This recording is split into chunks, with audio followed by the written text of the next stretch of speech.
నేటి ఉదయకాలపు దేవుని కృపావార్తా సందేశము 51వ కీర్తన 13వ మాట ద్వారా తెలియపరచబడుతూ ఉన్నది. అప్పుడు అతిక్రమము చేయువారికి నీ త్రోవలను బోధించెదను, పాపులును నీ తట్టు తిరుగుదురు. దేవునికి స్తోత్రం కలుగునుగాక. హల్లెలూయా.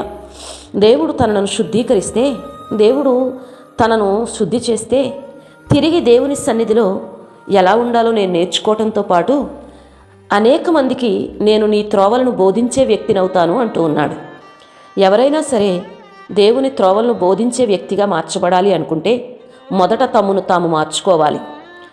ఎవరైతే దేవుని త్రోవలను బోధించే వ్యక్తిగా నిలబడాలనుకుంటారో వారు మొదట దేవుని యందు తమ స్థితిగతుల నుంచి విడిపించబడాలి. అదే మనం కూడా ఆలోచించాలి.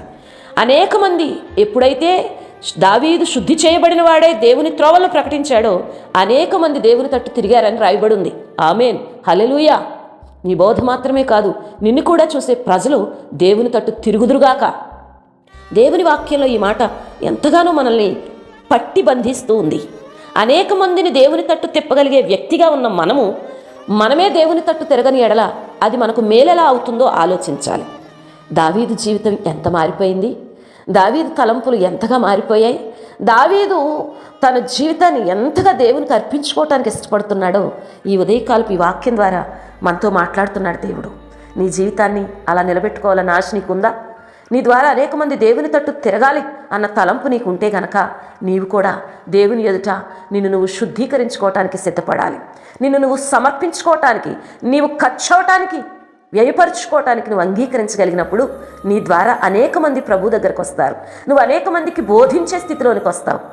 దేవుని వాక్యాన్ని ఇతరులకు బోధించడం కంటే శ్రేష్టమైన ఆశీర్వాదం ఏముంది? శ్రేష్టమైనటువంటి దీవెన ఏముంది? ఈ దినమందు నిన్ను నీవు దేవునికి అర్పించుకొని, ప్రభువా నన్ను కూడా దావీదు వలె క్షమించి నూతన పాత్రగా మలచమని అడిగిన ఎడల నిన్ను వాడుకునే దేవుడు సమృద్ధి జీవంలోనికి నిన్ను నడిపిస్తాడు. దేవుడి మాటలు దీవించునుగాక. ఆమేన్.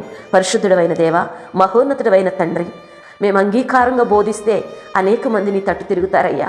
మేమే నీ ఎదుట, ప్రజల ఎదుట సరిగా లేకుండా బోధించినప్పుడు నీ మాట చులకనైపోతుంది కదయ్యా, నీ మాట వెర్రితనం అయిపోతుంది కదయ్యా. అట్టి స్థితిలో మమ్మల్ని ఉంచక నీ ఆత్మతో నింపబడి నిన్ను ప్రకటించి మేము దీవించబడి ఇతరులకు దీవెనకరంగా ఉండునట్లు దీవించమని, నీ ఆశీర్వాదం ప్రతి కుటుంబంలోనూ సర్వసమృద్ధిగా దయచేయమని మీ చేతులకి చిత్తానికి అప్పగించుకుంటూ యేసు పేరిట ప్రార్థించి పొంది ఉన్నాము తండ్రి. ఆమేన్. దేవుని మహాకృప ప్రతి కుటుంబానికి తోడై ఉండును గాక. ఆమేన్, ఆమేన్, ఆమేన్.